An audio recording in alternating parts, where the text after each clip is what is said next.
Hello.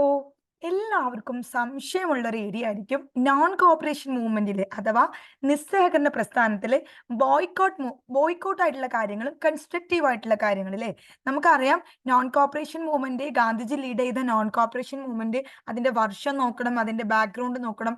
അതിൽ വളരെ പ്രധാനപ്പെട്ട് PSCക്ക് എപ്പോഴും സ്റ്റേറ്റ്മെന്റ് ആയിട്ട് വരുന്ന ഒരു ക്വസ്റ്റ്യൻ ആണ്. അതിൽ ബോയ്ക്കോട്ട് ആയിട്ടുള്ള കാര്യങ്ങളും കൺസ്ട്രക്റ്റീവ് ആയിട്ടുള്ള കാര്യങ്ങളിലെ എന്തൊക്കെയാണ് ബോയ്ക്കോട്ട് ചെയ്യേണ്ടത്, നമ്മൾ ഒഴിവാക്കേണ്ടത്, എന്തൊക്കെയാണ് നമ്മൾ കൺസ്ട്രക്ട് എടുക്കേണ്ടത്. ഇനി ആ ഒരു ഭാഗം നിങ്ങൾ വിഷമിക്കേണ്ട. നമുക്ക് എന്ത് ചെയ്യാം, അത് നോക്കാം, വളരെ കൃത്യമായിട്ട് നോക്കാം. ഫസ്റ്റ് നമ്മൾ നോക്കുന്നത് ബോയ്ക്കോട്ട് ഏരിയ ആണ് നോക്കുന്നത് അല്ലെ.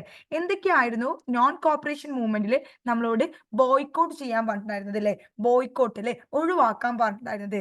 ഒന്നാമത്തെന്ന് പറയുന്നത് എന്താണ്, ബോയ്ക്കോട്ടിങ് ഫോറിൻ ക്ലോത്ത് അല്ലെ, വിദേശ വസ് വിദേശ വസ്ത്രങ്ങൾ എന്ത് ചെയ്യുക, നമ്മൾ ബോയ്ക്കോട്ട് ചെയ്യുക, വിദേശ വസ്ത്രങ്ങൾ. നോൺ പേയ്മെന്റ് ഓഫ് ടാക്സ് അല്ലെ, ടാക്സ് അടക്കാണ്ടിരിക്കുക. ദെൻ പിന്നെ എന്താണ്, resigning job and renouncing honours അല്ലെ, ജോബ് റിസൈൻ ചെയ്യുക, ഹോണേഴ്സ് എന്ത് ചെയ്യുക, റിനൗൺസിങ് ചെയ്യുക.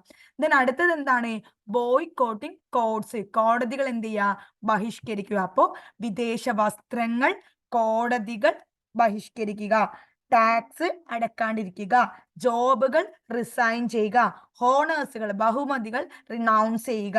ഇതാണ് 4 ബോയ്ക്കോട്ടുകൾ അല്ലെ.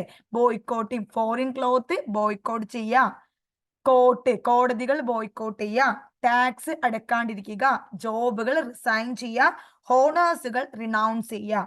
ഇനി എന്താണ് കൺസ്ട്രക്റ്റീവ് പ്രോഗ്രാംസുകൾ, നമ്മൾ എന്തൊക്കെയാണ് ഉണ്ടാക്കിയെടുക്കേണ്ടത്? ഹിന്ദു മുസ്ലിം യൂണിറ്റി അല്ലെ, എന്താണ് ഹിന്ദു മുസ്ലിം ഐക്യം. പോപ്പുലറൈസേഷൻ ഓഫ് ഖാദി അല്ലെ, ഖാദിയുടെ ഒരു popularisation.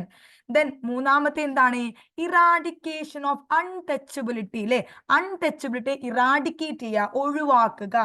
Establishment of national schools അല്ലെ, ദേശീയ സ്കൂളുകൾ എസ്റ്റാബ്ലിഷ്മെന്റ് ചെയ്യുക. എന്തൊക്കെയാണ് constructive പ്രോഗ്രാംസുകൾ? Hindu Muslim unity, popularization of Khadi, eradication of untouchability, establishment of national schools അല്ലെ. ഹിന്ദു മുസ്ലിം ഐക്യം, ഖാദിയെ പ്രോത്സാഹിപ്പിക്കുക, അൺടച്ചബിലിറ്റി അല്ലെ, അൺടച്ചബിലിറ്റി എന്ത് ചെയ്യുക, തൊട്ടുകൂടായ്മ നമ്മൾ എന്ത് ചെയ്യുക, നിരോധിക്കുക അല്ലെങ്കിൽ ഇറാഡിക്കേറ്റ് ചെയ്യുക. എസ്റ്റാബ്ലിഷ്മെന്റ് ഓഫ് നാഷണൽ സ്കൂൾസ്, ദേശീയ സ്കൂളുകൾ സ്ഥാപിക്കുക. ദീസ് ആർ ദ കൺസ്ട്രക്റ്റീവ് പ്രോഗ്രാംസുകൾ. അപ്പോൾ നോൺ കോപ്പറേഷൻ മൂവ്മെന്റിലെ 2 പ്രധാനപ്പെട്ട ഏരിയാസ് ആയിരുന്നു ബോയ്ക്കോട്ടും കൺസ്ട്രക്റ്റീവും. ബോയ്ക്കോട്ട് നമ്മൾ ഒഴിവാക്കേണ്ടത് എന്തൊക്കെയാണ്?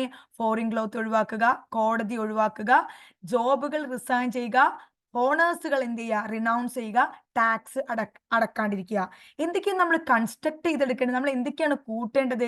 ഹിന്ദു മുസ്ലിം യൂണിറ്റി അല്ലെ, ഹിന്ദു മുസ്ലിം യൂണിറ്റി നമ്മൾ ഖാദിയുടെ ഉപയോഗം പോപ്പുലറൈസ് ചെയ്യുക. ദെൻ അൺടച്ചബിലിറ്റി എന്ത് ചെയ്യുക, ഇറാഡിക്കേറ്റ് ചെയ്യുക, നാഷണൽ സ്കൂളുകൾ എസ്റ്റാബ്ലിഷ് ചെയ്യുക. Okay, thank you.